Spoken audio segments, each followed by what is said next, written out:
Nine news SPN9 news में आपका स्वागत है और मैं हूं आपके साथ नेहा। आज हम जिस मुद्दे पर चर्चा करने जा रहे हैं, मुद्दा बहुत ही ज्यादा खास होता नजर आ रहा है। आखिरकार शिवसेना है किसकी? महाराष्ट्र में इस मुद्दे को लेकर इतना ज्यादा बवाल मच रहा है क्योंकि एकनाथ शिंदे और उद्धव ठाकरे के बीच यहाँ पर जो बहसा बहसी देखने को मिल रही है वो इसीलिए कि आखिरकार यहाँ पर ये सवाल महाराष्ट्र में बहुत ही ज्यादा चर्चित होने लगा है कि शिवसेना किसके हाथ में आएगी। क्या वो एकनाथ शिंदे होंगे या फिर उद्धव ठाकरे होंगे? अगर असल लिहाज से देखा जाए तो शायद शिवसेना के जो असली हकदार यहाँ पर उद्धव ठाकरे ही कहलाए जा रहे हैं, क्योंकि जिस दिन सुप्रीम कोर्ट की यहाँ सुनवाई थी तो उसमें ये कहा गया था कपिल सिब्बल द्वारा कि एकनाथ शिंदे को कभी भी यहाँ पर शिवसेना नहीं मिल सकती है। या तो एकनाथ शिंदे को यहाँ अपनी नई पार्टी बनानी होगी या फिर किसी पार्टी के साथ विलय करना होगा, और अगर यहाँ तक नौबत आ गई तो शायद बीजेपी शिंदे की कुर्सी भी छीन सकती है। इसी मुद्दे पर बात करने के लिए मेरे साथी सहयोगी यहाँ पर मौजूद है। सबसे पहले तो उनका स्वागत यहाँ पर करूंगी मैं, और फिर उनसे सवाल ये लेना चाहूंगी कि आपका क्या कहना है शिवसेना को लेकर। जिस तरीके से महाराष्ट्र के अंदर शिवसेना की जो लड़ाई है इस हद तक पहुंच गई है कि वहां जनता भी इस परेशानी का सामना कर रही है। एकनाथ शिंदे मुख्यमंत्री बने, उनको 2 से 3 महीने हो चुके हैं, लेकिन इनकी आपसी कला की वजह जनता के ऊपर ध्यान ही नहीं दिया जा रहा। आपका क्या कहना है इस बारे में? देखिए, जिस तरीके से शिवसेना को लेकर के लगातार जो है महाराष्ट्र की राजनीति में ओहापोह की स्थिति बनी हुई है, उसको देख करके देखिए, क्योंकि सुप्रीम कोर्ट में जिस तरीके से अभी सुनवाई चल रही है और जो फैसले आ रहे हैं, फैसले का तराजू जो है वो उद्धव ठाकरे की तरफ जो है भारी नजर आ रहा है। देखिए, उसके पीछे का कारण है क्योंकि संवैधानिक तौर पर अगर देखा जाए तो ये विरासत जो है और बाला साहेब ठाकरे की विरासत है ये पार्टी, और बाला साहेब ठाकरे की विरासत उद्धव ठाकरे क्योंकि उनके उत्तराधिकारी है तो उनकी योगी। देखिए, अगर हम बात करें कोई अन्य पार्टी की, चाहे बात कर ले कांग्रेस की, तो अगर कांग्रेस की कोई राज्य की इकाई है और वहां पर कांग्रेस के 10 विधायक है और 8 विधायक बागी होकर के किसी और पार्टी के साथ गठबंधन कर लेते हैं, तो वो कांग्रेस पर अपना दावा नहीं कर पाएंगे कि कांग्रेस हमारी पार्टी है, या भाजपा के साथ इस तरीके की घटना होती है तो भाजपा हमारी पार्टी, ये दावा नहीं कर सकते। और देखिए, ये बात में सच्चाई इस वजह से एकनाथ शिंदे भी जानते हैं कि पार्टी शिवसेना उनकी नहीं हो सकती है, और भाजपा भी इस बात को वो जानती है, क्योंकि देखिए राजनीति में चाणक्य कहे जाते हैं महाराष्ट्र में राज ठाकरे, वो इस बात को पुष्ट उस समय कर दिए थे जब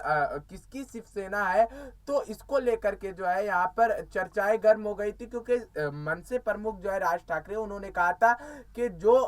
उद्धव ठाकरे से नाराज विधायक है वो मनसे में आ सकते हैं, क्योंकि वो जानते थे कि ये जो सरकार बनी है ये जो है गैर कानूनी सरकार है, असंवैधानिक सरकार है। क्योंकि इस सरकार का कोई, जैसे कि एकनाथ शिंदे अपने आप को शिवसैनिक बता रहे हैं, उनके कहने से शिवसेना उनकी नहीं हो जाएगी। उद्धव ठाकरे को ये पार्टी विरासत में मिली है और ये पार्टी उनकी ही रहेगी।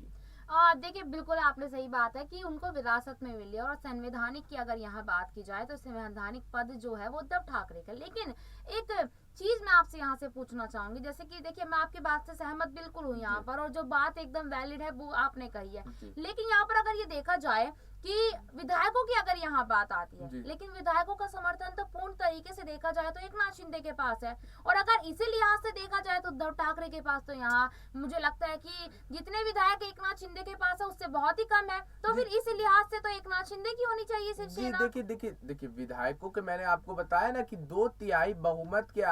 आधार पर आप सरकार बना सकते हैं,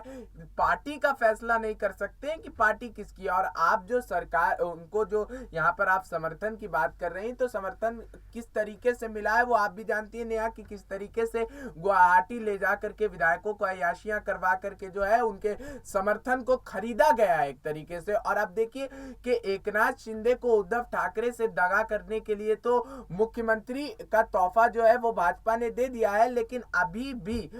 भी कोई भी एकनाथ शिंदे की छोटी सी गलती पर जो समर्थन लेकर के आए हैं 40 विधायकों का, वहां पर एकनाथ शिंदे, वो विधायक भी एकनाथ शिंदे के खिलाफ तलवार निकाल लेते हैं। तो ये जो है एकनाथ शिंदे कहीं ना कहीं इस बीच फंस गए हैं, और एकनाथ शिंदे को अभी कोई और फिलहाल रास्ता जो है यहाँ पर नजर नहीं आ रहा। और 2/3 बहुमत उनके पास, देखिए ये कब तक बरकरार रहेगी, क्योंकि शरद पवार जो है महाराष्ट्र की राजनीति के चाणक्य कहे जाते हैं। और अभी देखिए कि फॉक्सकॉन कंपनी जो जो है वेदांता फॉक्सकॉन उसके कारखाने को लेकर के जिस तरीके से भाजपा ने अपने मक्का मदीना जिसको मानती है भाजपा अपना गुजरात, वहां महाराष्ट्र के कारखाने को शिफ्ट कर दिया। उसके बाद जो है एकनाथ शिंदे के समर्थन वाले जो विधायक है, जो एकनाथ शिंदे के समर्थन के साथ उद्धव ठाकरे को दगा दे करके आए थे, वो भी अब कहीं ना कहीं एकनाथ शिंदे के विरोध में हो गए। तो ये जो धांधलीबाजी करके जो समर्थन लिया गया, इसे असली जो है पुष्ट समर्थन नहीं कहेंगे। बिल्कुल, यहाँ पर इस बात को तो मानना बिल्कुल पड़ेगा कि जिस तरीके से यहाँ बीजेपी ने एकनाथ शिंदे को मुख्यमंत्री बनने का जो तोहफा दिया है, शायद ही उतनी ही जल्दी बीजेपी उनसे छीन सकती है। जिस दिन यहाँ एकनाथ शिंदे की कमी दिखाई दी, क्योंकि मुझे जहां तक उम्मीद है, आपको भी शायद पता होगा कि थोड़े दिन पहले यहाँ अमित शाह का दौरा था और शायद एकनाथ शिंदे की कमियों को पूरा करने के लिए वो यहाँ पर दौरा करने आए थे और उनको नाम दे दिया था कि वो लाल बाग जाके यहाँ दर्शन करने आए। लेकिन दर्शन करने के बाद जब वो जनता के बीच में उतरे थे बीएमसी चुनावों को लेकर, उस बारे में आपका क्या कहना है? क्या वाकई में अमित शाह यहाँ पर एकनाथ शिंदे की जो कमियां हैं, जो वो जनता के बीच जाकर बातचीत नहीं कर पा रहे हैं, उसको पूरा करने के लिए वो महाराष्ट्र में आए थे? देखिए, महाराष्ट्र में अगर आप बात करें, एकनाथ शिंदे को जिस तरीके से वहां पर मुख्यमंत्री बनाया गया है, और मुख्यमंत्री के तौर पर देखिए भाजपा की एक ऐसी पार्टी है, इसका इतिहास रहा है कि जिस भी पार्टी के साथ जुड़ी है उस पार्टी को इन्होंने खाने का काम किया, उस पार्टी के अस्तित्व को जो है धूमिल करने का काम किया। चाहे आप हालिया घटना देख लिए, बिहार में नीतीश कुमार ने यही कारण से गठबंधन तोड़ दिया। आप देखिए कि बिहार में जब जेपी नड्डा ने अपना दौरा किया था और 15 भाजपा कार्यालयों का शिलान्यास करने आए थे, उसके बाद जो उन्होंने भाषण दिया था कि 2029 तक जो है भारत में सिर्फ एक ही राजनीतिक पार्टी बच जाएगी, वो है भाजपा। इसका मतलब भाजपा चाहती है कि विपक्षी या उनके विरोध में कोई पार्टी खड़ी ना। और एकनाथ शिंदे अब भले ही सरकार में आ गए, लेकिन उन्हें इस चीज का जो है झेलना पड़ रहा है। ये चीज को कहीं ना कहीं उन्हें एहसास हो गया है कि उनका जो पैठ मजबूत है महाराष्ट्र की राजनीति में, उसको कहीं ना कहीं जो है काटने का काम किया जा रहा है। और आप कह रहे हैं कि महाराष्ट्र में जो एकनाथ शिंदे की जो खामियां है उस पर पर्दा डालने के लिए नहीं, पर्दा डालने के लिए अमित शाह ने बीएमसी चुनाव को लेकर के वहां पर जनता से जो संवाद नहीं किया था, वहां पर अपनी भाजपाई की जो है